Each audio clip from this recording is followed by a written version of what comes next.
Namaste children, welcome to my channel. In the last session we have learned the features of monopolistic competition. Now we are learning more about the monopolistic competition. And from features we have seen that there are many producers are there, they are selling the identical or they are selling the products which are more close substitutes. Close substitutes are available in the market under monopolistic competition. So, when we go through the what is monopolistic competition, we can see the speciality regarding the products. Yes, the producers who are producing under monopolistic competition, there is some monopoly element, also competition is there. Competition as well as monopoly, both are there. So, how there is monopoly and how there is competition, that is, in the last session we had taken the examples of some soaps. And here also we are taking that soap.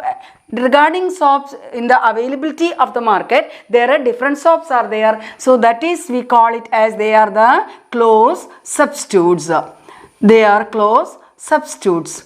So, soaps are available. Different soaps are available, different types of biscuits are available, different types of clothing materials are available. So, their close substitutes are there. But how they are monopoly? Regarding their brand, here I am using the brand A.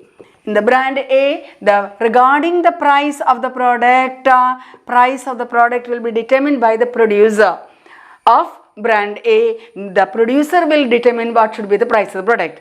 And regarding the brand B, the producer of brand B will determine what should be the price of the product. So, you can see that each producer will determine the product. Suppose a soap C, all the price of the product may be determined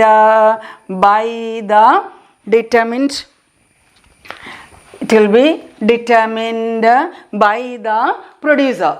That producer, that particular producer of firm C, producer of firm B, producer of firm A, they themselves determine the price of the product. That is, each producer A will determine the price of the soap under the brand A. The producer B will determine the price of the product of the products produced by that particular firm.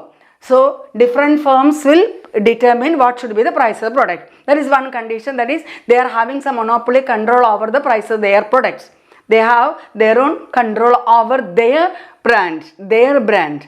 But at the same time, as there are enough availability of close substitutes, enough different brands of soaps are there, closer substitutes are there, they cannot fully control the price of the product. They can't fully control products because of the competition. So, if they raise the prices, suppose the price of soap is rupees 30, suppose it is rupees 30 or rupees 40, we can see that they can't raise the price to 75 all on a sudden. They can't raise, because if they raise the price to 75, the consumers will feel that why this producer is increasing the price without changing the size or without changing the ingredients, or the same soap which is available in the market by the different producers, they are selling the average price is 40 or 45 or 30, 35. If they are increase the product's price into 75, the consumers will move. Suppose the C producer has imposed as 75 rupee, you know that these consumers will shift to the other products, other brands of the soap. So, that means there is competition regarding the monopolistic competition regarding the price of product. The monopolist can control their brand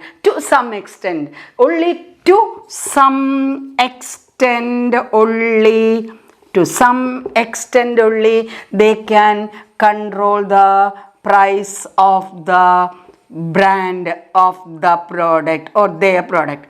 They can control the price of their product or price of that particular product or particular that brand only they can control. And if they are controlling much, you know that they will lose the consumers. Nobody wants to reduce the price of product, as they are aiming at the profit, maximum profit. They don't want to reduce the price. If they increase the price too much, the consumers will move from that producer to another producer.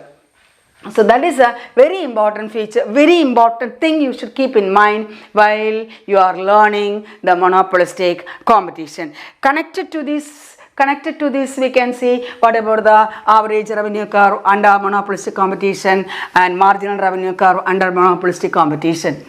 That is average revenue curve and the marginal revenue curve under monopolistic competition we can learn. And what about the shape of the average revenue curve under monopoly? Under monopoly, it is stopping downwards from left to right. Under perfect competition, average revenue curve is a horizontal straight line. So this is average revenue line, here average revenue line. Here you know that the marginal revenue curve, that is sloping downwards left to right. Here AR, the same AR curve is also the MR curve under perfect competition we have learnt.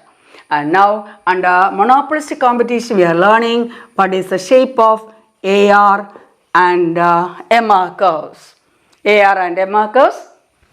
Here also we can see, yes, on the x-axis output, y-axis cost and revenue as usual. Yes, then we can draw the average revenue line. This average revenue line sloping downwards, but it is more flatter than average revenue curve under monopoly, and corresponding to that the marginal revenue curve also. And why average revenue curve is sloping downwards? You can see that he can control the price to some extent. That means that when he reduces the price of the product, he can sell more units like monopoly. But we can see that as there is competition, it is more flatter. Yes, here it is flatter under perfect competition, because if he raises the price, the consumers will move from that particular producer to some other producers, or the particular seller to some other sellers. So here we can see there is availability of homogeneous products are there.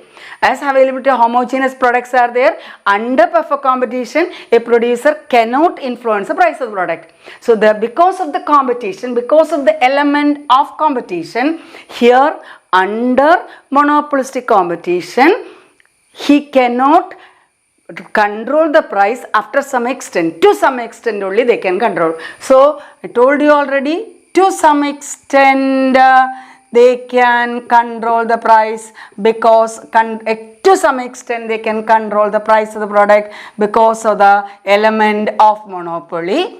But because of competition, they can't control the price beyond a limit because of the competition.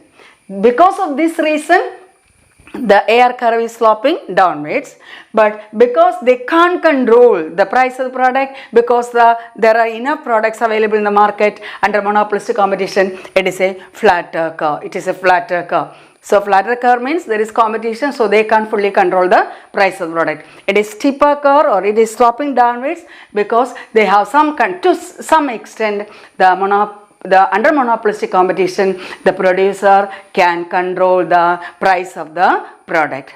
So the main question we used to get under monopolistic competition, what is the shape of the average revenue curve under monopolistic competition? So what we can say, it is fairly elastic curve.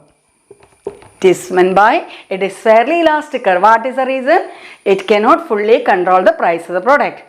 If it controls the price of the product and raises the price too much, consumers will move from that producer to another producer because of the availability of closer substitutes.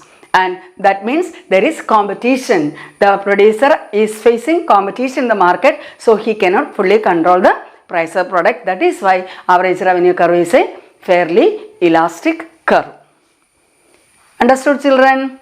So we have learned what is the shape of average revenue curve and marginal revenue curve. What is the peculiarity of monopolistic competition? That is, what is the monopoly element and what is meant by the competition under monopolistic competition. So all these are connected to the features of monopolistic competition. I hope you understood. Thank you, children.